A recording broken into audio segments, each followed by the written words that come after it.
Hello बच्चों।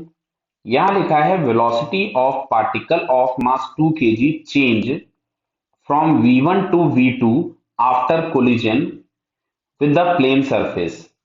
तो angle of plane पूछा गया है, चेंज इन मोमेंटम पूछा गया है। तो सबसे पहले हम लोगों को निकालना होगा, समझो बात को ध्यान से, जो भी इंपल्स एक्ट होगा वो सरफेस के परपेंडिकुलर होगा।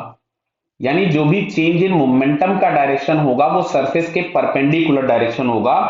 तो सबसे पहले हम लोग लिखते हैं इनिशियल मोमेंटम, जिसको हम p1 लिख दे रहे हैं क्योंकि यहां पे इन्होंने वेलोसिटी v1 लिखा था। तो mv1 that is minus of 2i cap minus of 2j cap. अच्छा, फाइनल मोमेंटम को मैं p2 लिख देता हूं, इन्होंने वेलोसिटी v2 लिखा हुआ है। This is i cap minus of j cap. Clear है? तो अब अगर मैं यहां से निकालूं change in momentum delta p, तो delta P is equals to अपन लिखेंगे P2 माइनस P1। क्लियर बताइए? तो मैंने यहां से M तो बाहर कर दिया, यहां से मिल रहा है I cap minus J cap, और ये माइनस ऑफ माइनस हो जाएगा plus 2i cap plus 2j cap. तो बेटा ये मिल रहा है M इंटू, यहां से आपके पास आ रहा है ये 3i cap plus j cap. यानी ये जो डायरेक्शन है, ये डायरेक्शन है नॉर्मल की। किसकी डायरेक्शन है? नॉर्मल की। तो नॉर्मल का डायरेक्शन ये, तो यहां पे मैंने एक्स एक्सिस और वाई एक्सिस पहले बना दिया। ये बना दिया एक्स एक्सिस, ये बना दिया वाई एक्सिस। क्लियर है?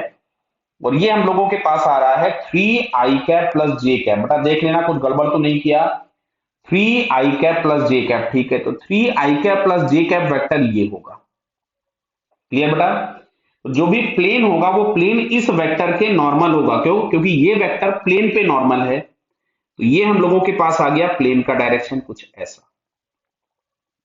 समझ में आ रहा ना बेटा आपको ये? तो अब अगर ये नॉर्मल आ गया, ध्यान से देखना बेटा, और ये एंगल होगा 90 डिग्री, और हम लोग अगर इस एंगल को फाइंड करने मान लीजिए अल्फा, तो यहां से अगर हम लोग लिखें तो क्या tan alpha is equals to perpendicular upon base लिखिएगा, मतलब alpha is equals to tan inverse of 1/3। Clear है?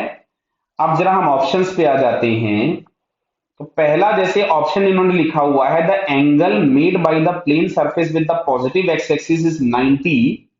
ये 90 है, देखो ये, और यहां दिख रहा है 90 प्लस अल्फा। बिल्कुल सही, बताइए। तो फर्स्ट ऑप्शन हमारे पास करेक्ट हो गया, इसका पहला वाला आंसर करेक्ट हो गया। सेकंड लिखा, सेकंड तो फिर गलत हो ही गया, प्लेन दूसरा हो ही नहीं सकता angle. The direction of change in momentum makes an angle tan inverse of 1/3। बिल्कुल ठीक है। देखो, यही तो हम लोगों के पास चेंज इन मोमेंटम आया है, और इसका डायरेक्शन इसी तरफ में तो होगा, जो कि ये अल्फा होगा। तो ये थर्ड वाला ऑप्शन भी हमारे पास करेक्ट हो गया। तो फर्स्ट और थर्ड करेक्ट हो गया। अब फोर्थ वाला हो नहीं सकता क्योंकि वो भी डायरेक्शन के लिए ही बोला है, उसमें 90 प्लस तो गलत। तो इसका आंसर हम लोगों के पास कौन कौन सा सही हुआ? First and third. So these two options are correct. Clear बेटा? Okay, all the best.